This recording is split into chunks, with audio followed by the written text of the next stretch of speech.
Let me just tell you, Canadian passports, sweet die.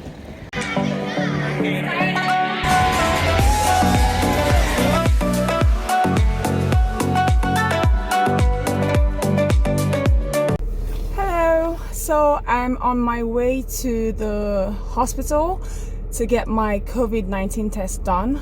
The reason I'm doing it is because I'm on my way to the UK, so by the time this video comes out, I'll probably be in the UK already, but I'm just going through the steps that's required, or the steps that are required for anyone who's trying to travel during the pandemic. So I'm just navigating this in myself. So the first thing I did was to book a COVID test. It's not required when you arrive. There's a different form that you're required to fill out when you arrive in the UK, but just as a safety measure for myself and just being extra proactive, I just want to do the COVID test. This is the first test I'm doing since the pandemic hit worldwide, and it's actually free and was very easy to book. I had booked it yesterday, which was the 13th of December, but today is the 14th, Monday, and my flight is on the 17th of December. So I'm giving it about 72 hours until I get my result, because on the website, on the UK website, I did see that you had to do the test within the 72-hour window. So I hope that this is fine. Not that it is required, but it's just as a safety measure for myself. So I'm going to walk you through the steps when I get there. Hopefully I'll be allowed to film it, but if I'm not, then I'll just give you guys an idea of how the test felt. I'm so scared because I don't want anything going up my nose, but oh well. So I just got to the test center. You can see it's quite busy, and I've just sat in the room here waiting for my test to be done.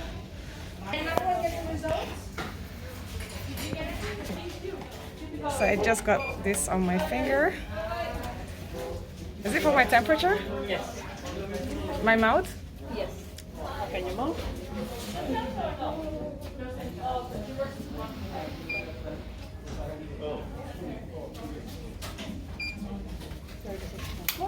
Thank you.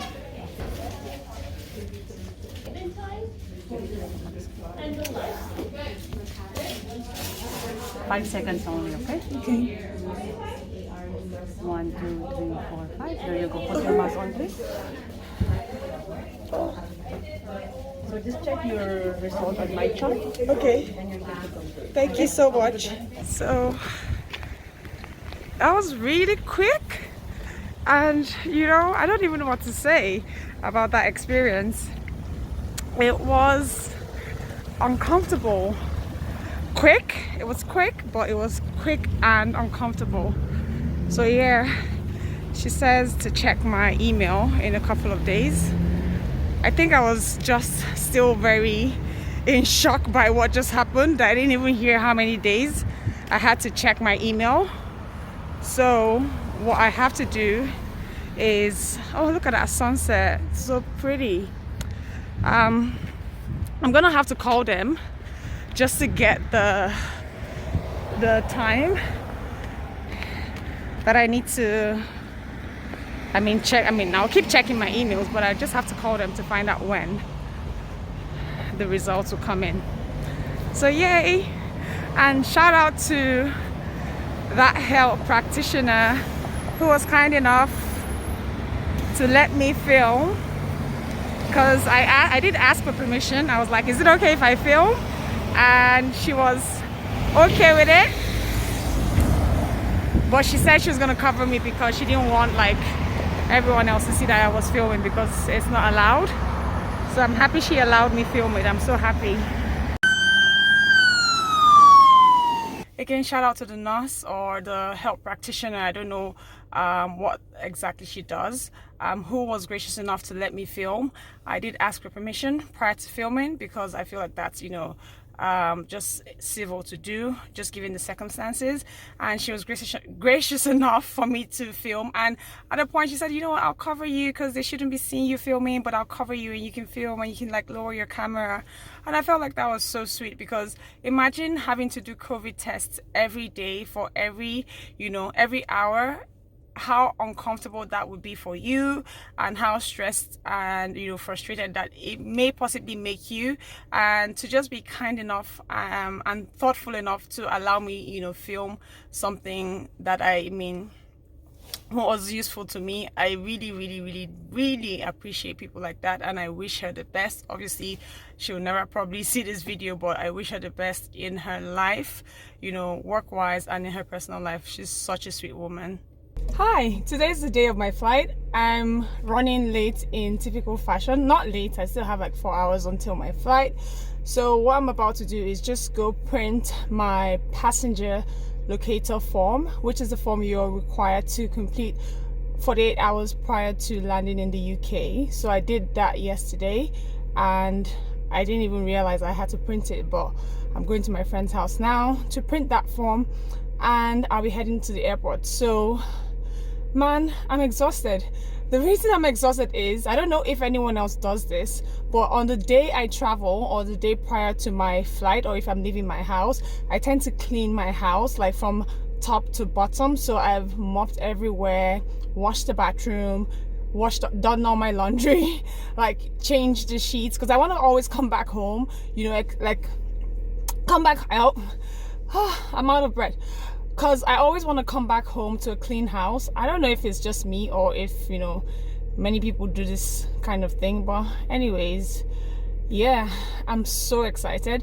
And by the way, you know what? I'm not that excited yet. So I think I'm here. The crescendo just started.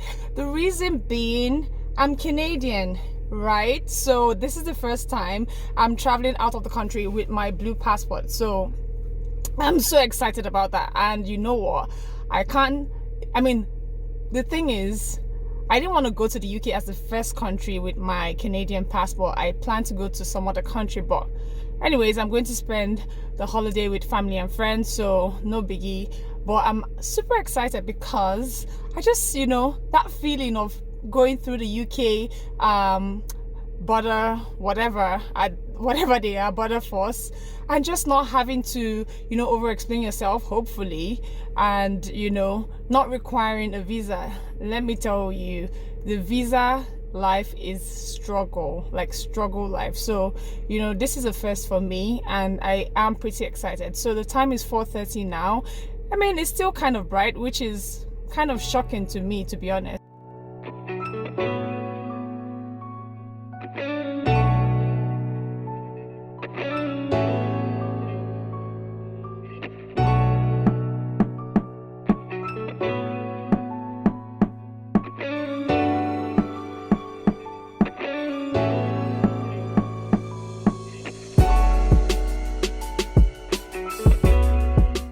Guys, I'm at the airport now. My friend is behind the camera. She's dropping me off and I love her for that. Thank you, baby. Thank you. You're welcome. I wish I was like you. Don't worry. Hey. Next year. Hey. Next year you'll be like me. Oh my God.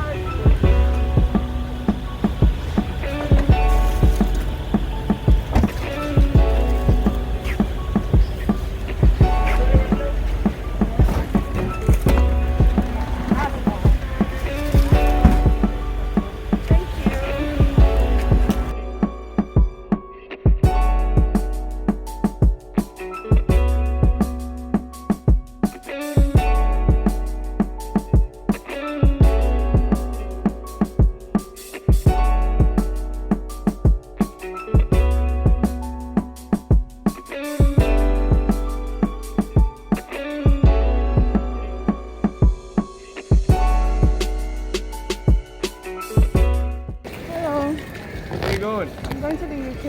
Excellent. You have your passenger locator form filled out? Yes, I do. Excellent. Sanitize your hands, please. Thank you. See, you're all tagged. Yes, I am. Yeah, that would be nice. I'm running out of skin. So, when I was doing the baggage, So I have to show my passenger locator form here in Canada first so that my boarding pass can be coded. I don't know what that means. Anyway, that's good information because for some reason I thought it was only in the UK that I needed to show the passenger locator form. So I have it already here, and I'm just going to do my baggage drop-off, as you can see. And once that's completed, then I'll probably have to walk all the way there to get my form verified and to get my boarding pass coded.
Altitude 35,000, 6 hours 26 minutes in the air, 6 hours 55 minutes total en route time. Apparently they are leaving like a seat between people, which I think is a good idea, but there's someone behind me, so I don't know how that works.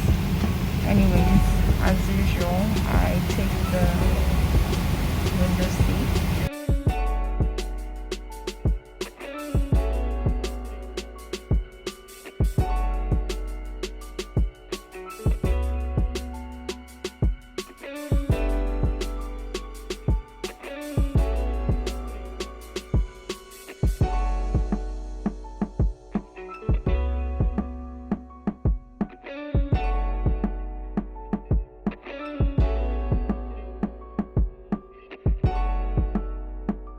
No, not working. No? No, Just see my colleague at the end. She will do that. pouring it is not working, mate. Sometimes it's not right, just Like, you don't even know what it means to come to the UK and not have to deal with immigration. Like, the first time in my life, I've not had to deal with the folks like right behind me. It's mental. Like, can you see these people behind me? The ones in the uniform? Let me just tell you, Canadian passports, sweet die. Like, I didn't have to talk to anyone. I just went straight to the e-passport place, scanned my passport, and I walked through. I didn't have to explain, oh, I'm just coming to the UK to see my family.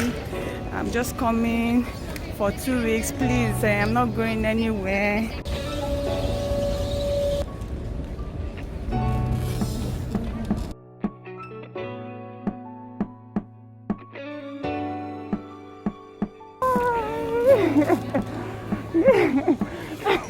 Hi. I know. Hi, say hi. How you doing? Calling and calling. Oh, you know my Wi-Fi wasn't working. Oh, really? I was so. Join for Wi-Fi. Hi. You know what was funny? I was looking at these. I'm like, you know what? One day. I'm like, one day. I'm like, one day.